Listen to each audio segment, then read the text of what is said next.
അതെ നോക്കിയേ, ഇത് നമ്മളെ സാബൂനരി കേട്ടോ. ഇത് മുരിങ്ങയില. ഉപ്പേരി വെക്കാനാന്ന് വിചാരിച്ചില്ല. അല്ല, ഞാൻ പറഞ്ഞു തരാം, വായോ എല്ലാവരും വാ, നമുക്കൊന്ന് മുരിങ്ങയില നന്നാക്കി എടുക്കാം കേട്ടോ.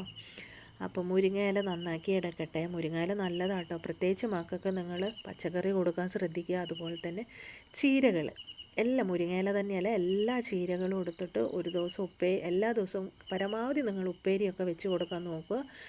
നമ്മൾ മീനും ഇറച്ചീനെയും കാട്ടി ഇതുപോലെ കുറച്ച് പച്ചക്കറിയെല്ലാം മക്കൾക്ക് പരമാവധി കൊടുക്കാൻ ശ്രമിക്കുക കേട്ടോ.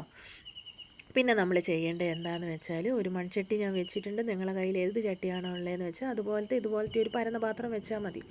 എന്നിട്ട് നമുക്ക് സാബൂനരി, അപ്പോൾ സാബൂനരി ഞാൻ എടുത്തിരിക്കുന്നത് ഒരു 3 സ്പൂൺ എടുത്തിട്ടുണ്ട് കേട്ടോ.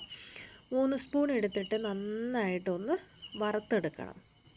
വറുത്തെടുക്കുമ്പോൾ നിങ്ങൾ പ്രത്യേകിച്ച് ശ്രദ്ധിക്കുക, നിങ്ങൾ ഗ്യാസ് ആയിക്കോട്ടെ വിറകടുപ്പായിക്കോട്ടെ എന്തിൽ വെക്കുകയാണെങ്കിൽ ഇത് കരിഞ്ഞു പോകരുത് കേട്ടോ. അപ്പോൾ ഇതിലേക്ക് നമുക്ക് ആവശ്യത്തിനുള്ള മുരിങ്ങാച്ചപ്പും കൂടി ഇട്ടിട്ട്, സാബൂനരി കുറച്ച് നന്നായിട്ട് ചൂടായി വരുമ്പോൾ മുരിങ്ങാച്ചപ്പും കൂടി എടുത്തിട്ട് ഈ രണ്ടും കൂടി നന്നായിട്ടൊന്ന് വറുത്തെടുക്കുക. അപ്പം രണ്ടും കരിഞ്ഞു പോകരുത് കേട്ടോ. കരിഞ്ഞു പോയാൽ അതിൻ്റെ ടേസ്റ്റ് പോവേ. അപ്പം നന്നായി ഞാൻ കാണിച്ചു തരാം ഏത് രീതിയിലാണ് ഇത് വറുത്തെടുക്കണ്ടേന്ന് കേട്ടോ. ഈ മുരിങ്ങയിലേൻ്റെ വെള്ളമൊക്കെ ഒന്ന് പോകുന്ന വരെ, അതായത് ഒരു വെള്ളത്തിൻ്റെ ഇതൊക്കെ ഉണ്ടാവില്ല, അതൊക്കെ പോകുന്ന വരെ വറുത്തെടുക്കണം കേട്ടോ. ഞാൻ കാണിച്ചു തരാം ഏത് രീതിയിലാണ്. അപ്പോൾ ഇത് കരിഞ്ഞു പോകാണ്ട് പ്രത്യേകിച്ച് ശ്രദ്ധിക്കണം കേട്ടോ. ഇതുപോലെ നമുക്ക് വറുത്തെടുക്കാം. അപ്പം നിങ്ങൾ വിചാരിക്കും ഞാൻ എന്തോ ചെയ്യാൻ പോകുന്നതെന്ന്. പറഞ്ഞു തരാം മക്കളെ. ഇനിയിപ്പോൾ ഇതുപോലെ ഞാൻ വറുത്തെടുത്തിട്ടുണ്ടേ, കണ്ടില്ലേ. അത് കഴിഞ്ഞിട്ട് ഇതിലേക്ക് ഞാനിടുന്നത് കുറച്ച് ഗോതമ്പ് പൊടിയാണ് കേട്ടോ. ഗോതമ്പ് പൊടി. എന്നിട്ട് ഇത് മൂന്നും കൂടി മിക്സ് ചെയ്യുക. അപ്പോൾ നിങ്ങൾ വിചാരിക്കും ഇത് മൂന്നും കൂടി മിക്സ് ചെയ്തിട്ട് ഞാൻ എന്താക്കുവാന്ന്. ഇത് നമുക്കൊന്ന് പൊടിച്ചെടുക്കുക എന്ന് പറഞ്ഞാൽ നന്നായിട്ട് പൊടിച്ചെടുക്കണം കേട്ടോ. മിക്സിയിലിട്ടിട്ട് മൂന്നും കൂടി നന്നായിട്ട്, അതായത് നമ്മൾ മുരിങ്ങ ഇലയും ഗോതമ്പ് പൊടിയും അതുപോലെ തന്നെ സാബൂനരിയും ഇട്ടിട്ട് നന്നായിട്ടൊന്ന് പൊടിച്ചെടുക്കുക.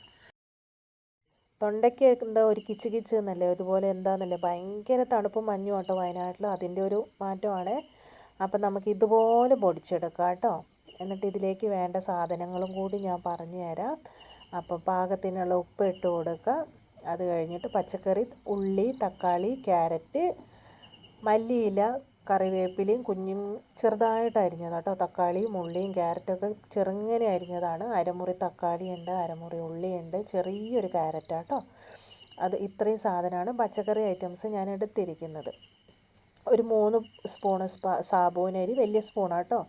പിന്നെ കുറച്ച് ഒരു എന്താ പറയുക, ഒരു 3 കൈപ്പിടി എങ്ങാനുമാണ് ഞാൻ നമ്മളെ മുരിങ്ങയില എടുത്തിരിക്കുന്നത്. പിന്നെ ഒരു 1/4 കിലോ ഗോതമ്പ് പൊടിയോ കേട്ടോ. അപ്പോൾ ഏകദേശം കണക്ക് എന്താണെന്ന് വെച്ചിട്ടുണ്ടെങ്കിൽ, നമുക്ക് ആവശ്യത്തിനുള്ള പത്തിനെടുക്കുമ്പോൾ ഇതൊക്കെ കുറച്ച് കൂടിയാലും കുറഞ്ഞാലും ഒന്നും കുഴപ്പമില്ല, ടേസ്റ്റ് അടിപൊളിയായിരിക്കും കേട്ടോ. അടിപൊളിയായിരിക്കും. അപ്പോൾ നമ്മളിത് കുഴക്കേണ്ടത് എങ്ങനെയാണെന്ന് വെച്ചാൽ, നമ്മൾ പത്തിലില്ലേ, നമ്മൾ പരത്തി ചുടൂല നമ്മൾ കല്ലുമ്മലൊക്കെ, അതുപോലെ ഇതാക്കിയിട്ട് നമ്മൾ പൊറോട്ടി, നെയ്പ്പത്തിൽ അങ്ങനത്തെ പോലെ തന്നെ കല്ലുമ്മ പരത്തി ചുടുന്ന പത്തിൽ വേറെ തന്നെയുണ്ട് കേട്ടോ. അതുപോലെ രീതിയിൽ നമുക്കിത് നന്നായിട്ട് എല്ലാം കൂടി മിക്സ് ചെയ്തിട്ട് നന്നായിട്ട് കുഴച്ചെടുക്കണം കേട്ടോ. ഒന്ന് നോക്കിക്കേ, ഇതിൽ പച്ചക്കറി ഉണ്ട്, അതുപോലെ തന്നെ മുരിങ്ങയിലയുണ്ട്, നമുക്ക് ഗോതമ്പ് പൊടിയുണ്ട്, എല്ലാം നമുക്ക് നല്ല ഹെൽത്തിന് നല്ല സാധനം കേട്ടോ.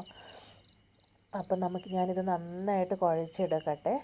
ഞാൻ എൻ്റെ അക്കുഡൂസിനായിക്കോട്ടെ റിഹാനായിക്കോട്ടെ ഇങ്ങനെ എന്തെങ്കിലുമൊക്കെ, എങ്ങനെയാണെന്നറിയാം, ഇങ്ങനെയൊക്കെ ചെയ്യുമ്പോൾ എന്താണെന്നറിയാം, കുറച്ച് പച്ചക്കറിയും ചീരയും എല്ലാം അവരെ വയറ്റിലേക്ക് പോകും. ഇതുപോലെ രീതിയിലാട്ടോ കുഴച്ചെടുത്തിരിക്കുന്നത്.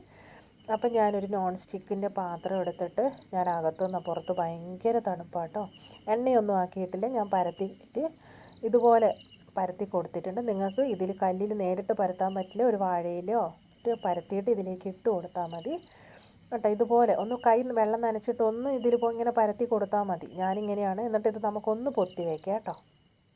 എന്നിട്ട് പൊത്തി വെച്ചിട്ട് ഒന്ന് വെന്ത് വരുമ്പോൾ നമുക്കിതിലേക്ക് കുറച്ച് വെളിച്ചെണ്ണ ഒഴിച്ച് കൊടുക്കാം കേട്ടോ. അതിൻ്റെ മുമ്പ് ഞാൻ വെളിച്ചെണ്ണ ആക്കിയിട്ടില്ല. എന്നിട്ട് നമുക്കിത് മറിച്ചിട്ടിട്ട് ഇതാക്കുക. തിരിച്ചും മറിച്ചും ഇട്ട് കൊടുത്തിട്ട് ഇങ്ങനെ വേവിച്ചുകൊണ്ടേയിരിക്കുക. ഗോതമ്പൊക്കെ വേഗം വേവും കേട്ടോ. അപ്പോൾ ഇത് ഇങ്ങനെ കുറച്ചും കൂടി വെളിച്ചെണ്ണ ഇപ്പുറത്തെ സൈഡിലും അപ്പുറത്തെ സൈഡിലും വെളിച്ചെണ്ണ ആക്കി കൊടുക്കണം കേട്ടോ. എന്നിട്ട് അത് ഇതായി അടുത്തത് ഞാൻ പരുത്തട്ടെ. അങ്ങനെ ഞാൻ ഇതൊക്കെ ചുട്ടെടുക്കട്ടെ. വീട്ടിലേക്ക് അധികമൊന്നും വേണ്ട കേട്ടോ, ഒരു 5-6 ചുട്ട് വയ്ക്കുള്ളൂ. അധികമൊന്നും രാത്രിത്തേക്ക് ഇങ്ങനത്തെ ഭക്ഷണം കുറവാണ്. അപ്പം നമ്മൾ അത്ര പേരല്ലേ ഉള്ളൂ, അപ്പോൾ അത്ര 6 ഒക്കെ വേണ്ടു. കുറേ ഉണ്ടാക്കിയാൽ പിന്നെ പിറ്റത്തെ ദിവസത്തേക്ക് ആരും കഴിക്കുകയൊന്നുമില്ല. പിന്നെ എന്തിനാ വെറുതെ കുറേ ഉണ്ടാക്കുന്നത്. അപ്പോൾ ഇത് ഭയങ്കര ടേസ്റ്റാണ് കേട്ടോ.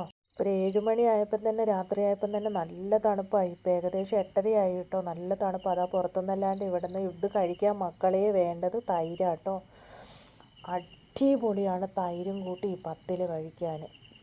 അടിപൊളി ടേസ്റ്റാന്ന് പറഞ്ഞാൽ നിങ്ങൾ ചെയ്തു നോക്ക്. അടിപൊളിയാട്ടോ. അപ്പോൾ എന്നാൽ ശരി, നിങ്ങളെ കാര്യങ്ങളൊക്കെ നടക്കട്ടെ. ഇഷ്ടപ്പെട്ട സപ്പോർട്ട് ചെയ്യണേ, മറന്നു പോകരുതേ.